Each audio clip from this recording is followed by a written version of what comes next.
Impregnable. That's how the Vale sees itself. Shielded from Westeros by its mountains. They call the entrance to their land the Bloody Gate because, during the Age of Heroes, a dozen armies supposedly smashed themselves against it. Even if they'd gotten through, the roads of the Vale are narrow, steep, and treacherous. Half their men would have slipped to their deaths, or frozen in the mountain snow. Or so the common wisdom goes. Except the Vale has been conquered. Those vaunted mountains didn't stop the Andals who came by the Eastern Sea. The people of the Vale say that Sir Artus Arryn, the Andal general, flew on the back of a giant falcon and slew the Griffin King on top of the tallest mountain. During Aegon's conquest, one of his sisters did the same, flying her dragon over the Bloody Gate and up to the Eyrie, the Arryn stronghold. And the Arryn boy king yielded the Vale in return for a ride on the beast. Do you sense the theme here?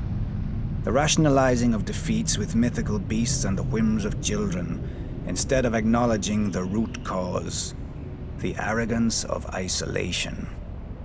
The men of the Vale are so proud of their mountains, they can't abide any flaw in them. As with the mountains, so too with their blood. The first Andals landed in the Vale, as its most powerful lords, the Arryns, the Waynwoods, the Corbrays, like to brag.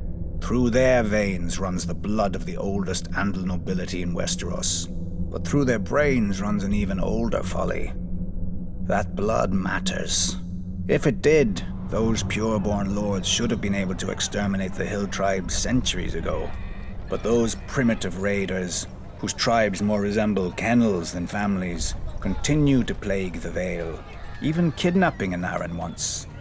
Until Tyrion Lannister, an outsider, no Vale lord ever thought to turn the tribes to the Vale's advantage.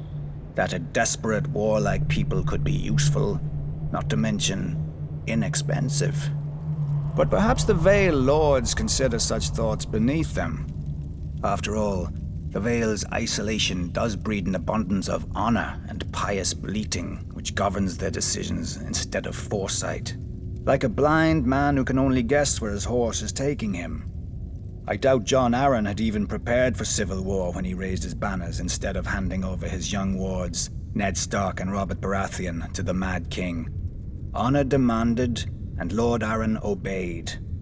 He'd have done the same if the boys hadn't been the lords of two great houses, who could field mighty armies of their own. But perhaps I give him too little credit. After all, if the war went against them, only Lord Arryn had a nice, impregnable castle to retreat into, and he was wise enough to take poor Lysa Tully into his bed to win the Riverlands as allies. Jon Arryn won, then Jon Arryn died. Wisely, the Vale stayed out of all the ensuing chaos. Its crops did not burn or wither in the fields from lack of men to tend them. Its strength was not drained by forced marches to futile skirmishes. In the Vale, life proceeds as it always has. Calm, proud. A world of high honor undisturbed by armies and men of low birth, but high ambition. Impregnable.